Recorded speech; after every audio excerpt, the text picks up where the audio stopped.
Kucing ada?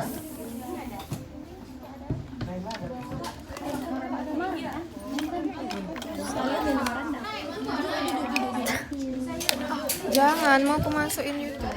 YouTube. Mami bagi link YouTube-mu ya. Hah? Bagi link YouTube-mu ya.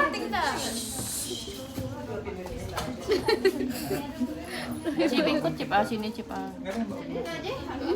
Tidak nampak di sini. Ada. Ada. Mana? Nampak dong. Coba ambil gunting.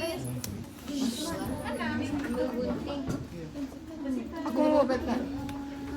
Ini ada gunting. Di sebelah ruang alat. Ada di lemari itu.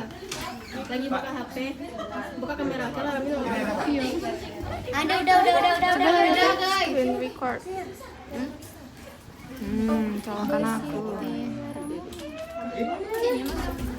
HP aku off. Wait. Boleh aquades, boleh ini. Banyak cairan isotonis ya kita gunakan. Jadi ini apa perkenalan ya. Ini belum tahu alatnya.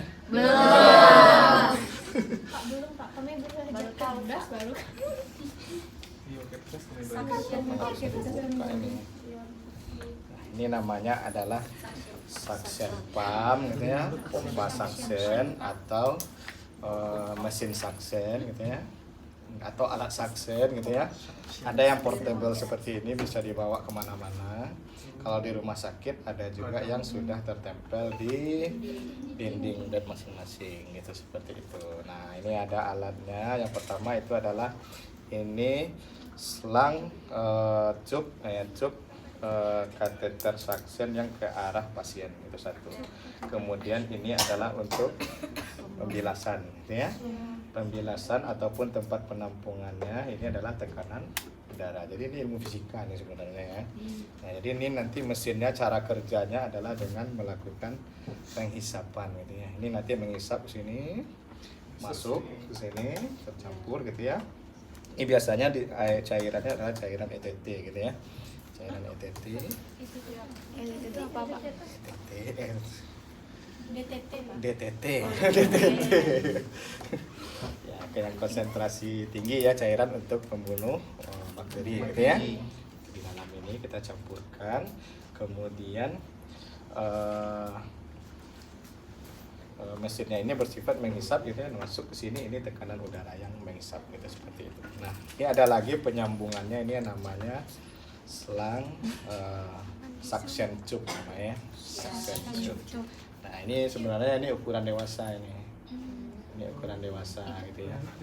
Jadi dia ada ukurannya sebenarnya. Yang anak tadi saya nggak lihat ya. Yang anak biasanya ini tube-nya ini lebih kecil gitu ya, lebih kecil. Nah, kemudian dia ada lubang di area kiri dan kanannya. Itu seperti itu. Jadi nanti penghisapannya itu bisa dari depan, samping, belakang. Dan di suction tube itu ada pengendali udara. Pengendali udara inilah yang kita mengontrol pada saat penghisapan. Itu seperti itu. Kita contohkan ya cara kerja alatnya sudah. Seperti ini kita sambungkan colokan listrik.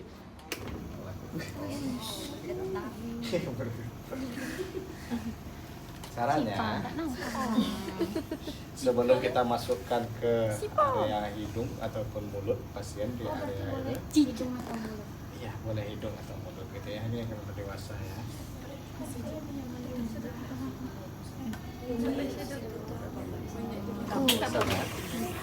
Ya. Kalau seperti ini dia tidak menghisap nih, tidak posisi menghisap. Jadi posisi menghisap itu adalah pada saat kita gitu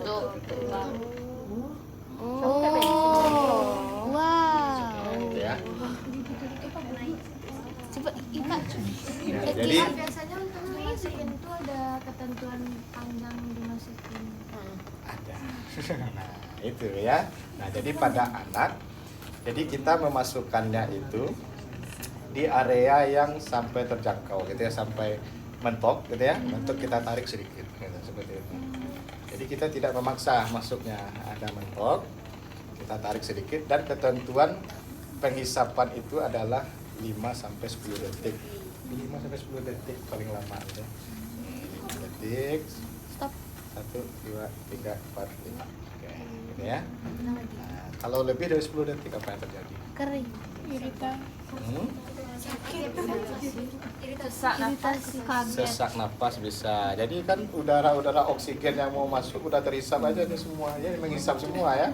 Selain cairan dia oksigen juga dihisap gitu kan. Jadinya kesempatan untuk nafas terhambat gitu ya. Makanya dia 5 sampai 10 detik aja di mana. Gitu. Ini bisa kita bawa ke situ nggak sih? Nggak ada colokannya nggak ada. Mau dibawa Kita anaknya membayangkan aja, Pak. nih, masuk ke mobil. Anaknya aja bawa. Ih, tapi ini kasihan ini saksinya. Udah aluhin lagi.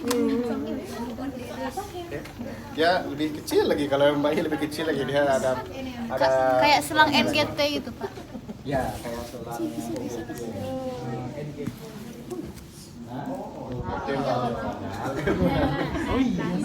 itu sebenarnya bukan selang NGT namanya, selang gastrik. Selang GT aja namanya. Kalau dia masukkan ke hidung jadi NGT, masukkan ke mulut jadi OGT. Oh. Dia kan masuk dia. Jadi namanya gastric tube gitu ya. Ini suction tube gitu ya. Suction tube gitu ya. Jadi seperti itu. Nah, sebelum kita masukkan ke mulut pasien itu kita bilas dulu, boleh dengan NaCl kalau nggak ada, atau yang lebih baik itu sebenarnya cairan steril gitu ya. Cairan steril, Aquades gitu ya, boleh. Puncaknya nanti sambil kita melakukan cek gitu ya. Nah, ini berfungsi ya, gitu ya. Nah, berfungsi baru kita masukkan. Nah, ini tunggu dulu satu lagi. Ini sifatnya adalah steril. Alatnya steril. Jadi kita memakai handscoot steril gitu ya. Tapi secara kerja sebenarnya bersih, tapi alat yang dipakai steril. Seperti itu ya. Ini jangan satu pasien satu gitu ya. Nggak lucu loh. Ini jangan nanti, jadi kalau di rumah sakit itu sekarang selang ini suction tube ini ada di masing-masing pasien. Jadi ya, seperti itu ya. Itu diresepkan satu hari itu satu gitu ya. Nah, jadi tiap hari itu kan. Setelah dibilas gitu ya, kita masukkan. Kita lihat kalau misalnya kelihatan nampak udah. Jadi yang menghisap itu posisi ini nih, lubang-lubang ini. Lubang-lubang ini. Ya, kelihatan ya lubang-lubangnya ya. Tujuannya apa lubangnya di samping? Iya, dia ini tidak yang di ujungnya aja, jadi yang di samping-samping juga terhisap. Seperti itu ya. Jadi masukkan ini, dia akan berespon gitu ya, akhirnya ya. Tarik sedikit, kalau udah mentok, baru 5 sampai 10 detik paling lama gitu ya. 5 sampai 10 detik kita lakukan mengisap secara memutar dan keluar. Ya, jangan di situ aja putar-putar gitu ya. Sudah masuk, tarik sedikit, tutup, bukan secara memutar sambil merisap lagi. Keluar lah kan ini es krimnya. Nah, kalau udah agak macet lagi ya udah kita bilas lagi. Gitu ya. Bilas lagi gitu ya. Baca lagi ya. Sampai nanti setelah terakhir pemakaian kita bilas ya sampai bersih gitu ya. Idealnya setelah pakai udah buang gitu ya. Tapi kan kebanyakan di pasiennya untuk efisiensi juga kan, ya udah pasiennya satu hari satu gitu. Masukin lagi ke tempat sterilnya, bisa kita sterilkan gitu ya, bisa kita sterilkan atau disimpan aja di tempat bersih pasien. Oke, seperti saya ada pertanyaan. Berapa detik tadi? Sehari berapa kali mas? Hah? Suctionnya dalam sehari boleh sampai berapa kali? Boleh berapa kali aja. Kita lihat dengan kondisi pasien. Nah, yang satu lagi jadi catatan pasien-pasien anak atau bayi di ruangan NICU atau anak di ruang NICU gitu ya. Dia biasanya dengan menggunakan ETT tadi ya, ETT selang bantu nafas dengan menggunakan ventilator biasanya, alat bantu nafas gitu ya.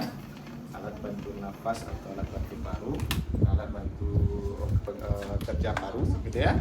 Nah, itu kita memasukkannya nggak langsung seperti ini di hidung atau mulut. Kita kita melalui selang ETT gitu ya. Jadi selang ETT itu kerjanya dia selangnya itu sudah masuk ke bagian bronkus gitu ya. Itu dengan tindakan intubasi namanya. Jadi selangnya itu sudah masuk ke bagian paru, jadi itu yang menjadi paru-paru mesin gitu ya, mesin paru-paru. Sebenarnya paru-parunya tidak bekerja secara baik, jadi dibantu dengan mesin itu melalui tindakan intubasi tadi dengan memasukkan selang ETT. Nah, jadi kita saksinya melalui ETT aja biasanya di ETT-nya yang mana. Itu nanti di picu atau nicu lah nanti itu ya belajarnya ya. Pak, dia ada yang manual atau bagaimana Pak? Maksudnya? Ada yang di pompa-pompa itu apa namanya Pak? Di power gitu ya? Oh iya, itu saksen juga sebenarnya ya. Ya, tapi fungsinya sama dengan mengeluarkan lendir juga. Ada, tapi itu cuma bagian luar yang bisa. Kalau ini selang saksen kan lebih Ke dalam. Ke dalam. bagian dalam. Kalau itu kan cuma bagian luar ya. Mana alatnya? Kan Nama alatnya aja lupa saya. Tapi jarang dipakai itu biasanya pada bayi lahir aja.